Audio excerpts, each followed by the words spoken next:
Good morning. All right, we are on chapter 18, Stout-Hearted 7, chapter 18.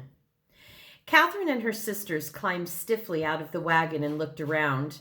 They could not yet believe they were safe. Mrs. Saunders, who had ridden with them, led them across an open courtyard to a candle-lit room where several men were sitting. Matilda, eyes wide, walked straight to a white-haired stranger. "Are you Uncle Pete?" He bent toward her. "What did you say, little girl?" "Are you Uncle Pete, the man who bought us from the Indians? If you are, I want to thank you." "That pays me well." Peter Skeen Ogden laughed and set her on his knee. From that moment, she became his special pet. The four girls were mostly tenderly cared for. Everyone seemed to realize that all of the captives, they had suffered the most. Many of the women had lost their husbands, but still had their children. The children had lost their fathers, but their mothers were still with them. The Sager girls had lost their second set of parents, both brothers and one sister. What was to become of them, no one yet could tell, for they had no known relatives. On the following day, when the chiefs came to collect the ransom, the captives learned that the price of their freedom had been 62 three-point Hudson Bay blankets, 63 cotton shirts, 12 guns, 600 loads of ammunition, 12 flints, and 37 pounds of tobacco, worth altogether about $500. The Sager girls were delighted to find Mr. Stanley, the artist, there. He told them that he had been on his way to Wallapoo the day of the massacre, when his Spokane Indian guide had learned the terrible news from a passing acquaintance. Stanley had stopped at the fort while the guide hurried back to tell the Els and Walkers. Mr. Ogden sent word to the Spaulding family to come, and anxious days followed while those in the fort waited for them to arrive. Some of the young cayuse had bragged that Mr. Spaulding would never get there alive. They had not counted on the devotion of the Nez Perce, who had formed a bodyguard to surround Mr. and Mrs. Spaulding and their 3 young children and Mary Johnson. The day they reached the fort, a shout of relief went up from inside, especially Eliza. It had been decided that from Fort Walla Walla, the survivors would travel down the Columbia River to Fort Vancouver, and while waiting for the Spauldings, the women had made good use of their time to bake quantities of bread and cook pots of meat for the trip. At dawn on Monday, January 3rd, 1848, the Hudson Bay men lined up their three large batoos at the edge of the river. I think those are like boats. Each boat could carry 15 to 20 passengers and 8 paddlers.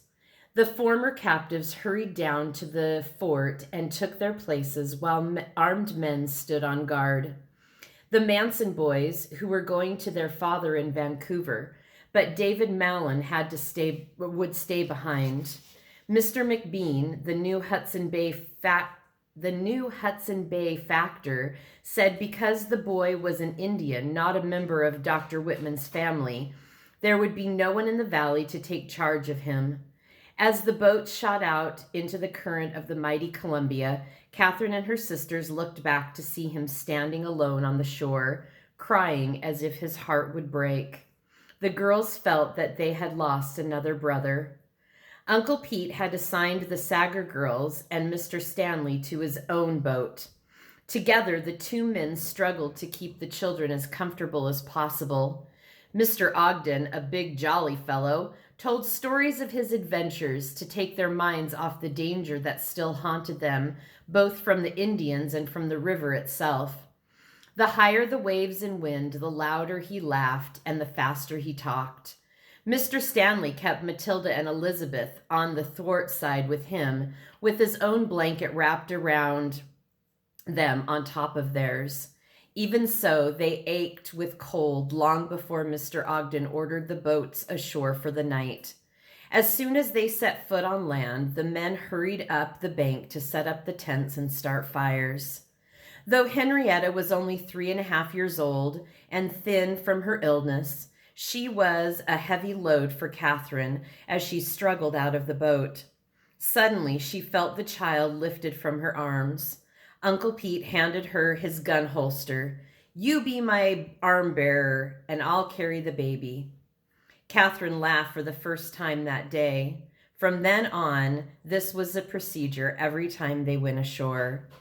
After a quick supper, everyone crawled into the tents for shelter from the bitter wind and bedded down as best they could. Again, Mr. Stanley came to the aid of the Sager girls, giving them his blankets. "How will you keep warm?" Catherine asked him. "Oh, I'll bunk with Uncle Pete. He's fat enough to keep both of us to the boiling point." His jolly laugh reassured the shivering girls. On the afternoon of the 6th day, the boatmen suddenly began to sing and paddle with great speed. The refugees, who had been huddled silently together, sat up as if new life had been poured into them. Along the shore, they saw a great crowd of men waving their hands and yelling as the boat swung into the beach. Fort Vancouver. The great fort of which father and mother had so often spoken.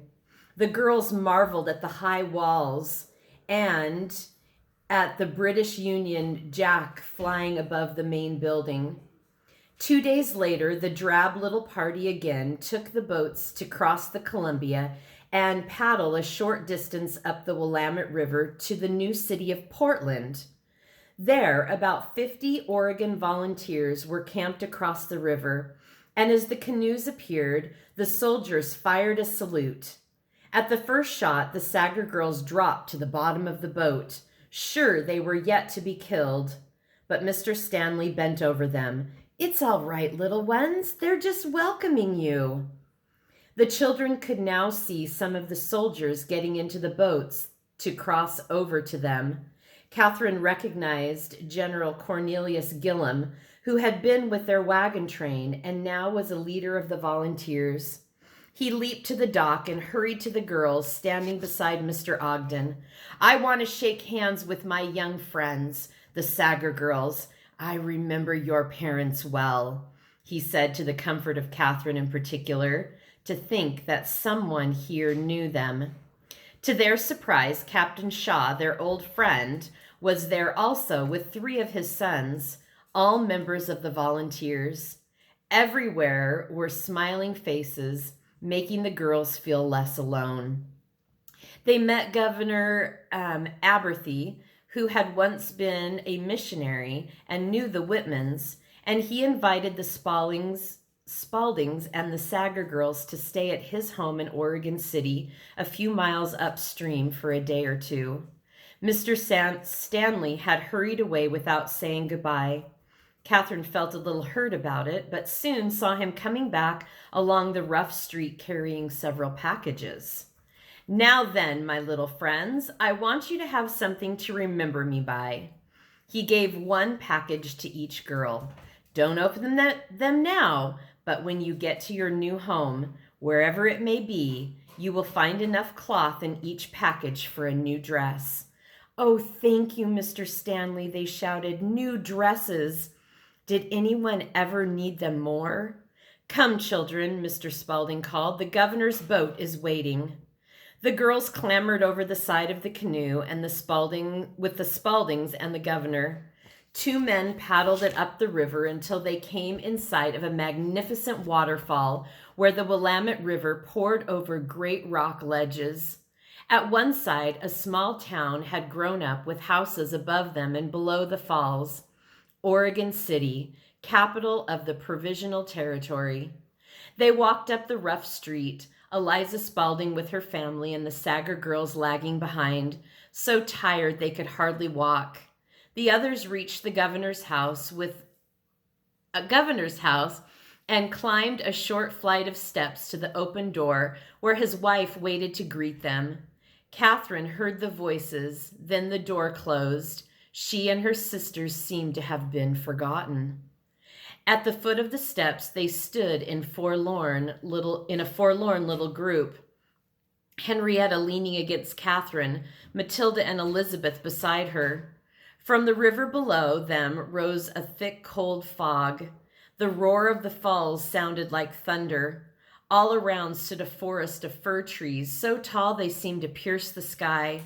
A damp, pungent odor assaulted the girls' nostrils. As the short January day waned, darkness came down upon them, broken only here and there by a feeble light of the candle in the house they could not see. Matilda and Elizabeth began to cry softly, their tears making cold, wet spots in Catherine's ragged dress. An awful feeling of desolation swept over her. Never in all the terrible weeks behind them had she felt so utterly alone. Mental pictures flashed across her mind. Papa's burial place beside the Green River, Mama's at Pilgrim Springs, that dreadful long grave at Wallapoo where John and Frank lay, Louise all by herself. Oh, why had they ever left Missouri? Or why had they not all died at Wallapoo? At least they would have been together, she thought. She wished she could lie down here and never get up again. Then, somehow, like a flower pushing its way through the frozen earth, a memory grew and blossomed in her mind. As clear as if it were happening right now, she heard voices. "Are we children stout-hearted, Papa?" "Of course! All the Saggers have been stout-hearted, or great-grandfather would never have gotten to Germany, or grandfather to the United States, or my father to Ohio, or we to Missouri. We'll be stout-hearted to get to Oregon, but we will." At the head of the steps, the door opened, and the governor's wife called, "You girls must be getting cold out here. Come on in. You can see Oregon tomorrow." Catherine felt wild, delirious joy sweep through her. "Elizabeth, Matilda, Henrietta, stop that crying. We're going to Oregon. Or we're in Oregon. We got here." She felt her sisters relax, felt the answering joy that straightened their drooping bodies. "Oregon, we're in Oregon," they shrieked. Hand in hand, laughing through their tears, the four of them marched up the stairs into their new life. And tomorrow we will finish the book, and the chapter for tomorrow is called What Happened Afterwards. So we're going to find out what happened to the remaining Sagger girls in their life, and we're going to call that chapter 19. So tomorrow the book will be done.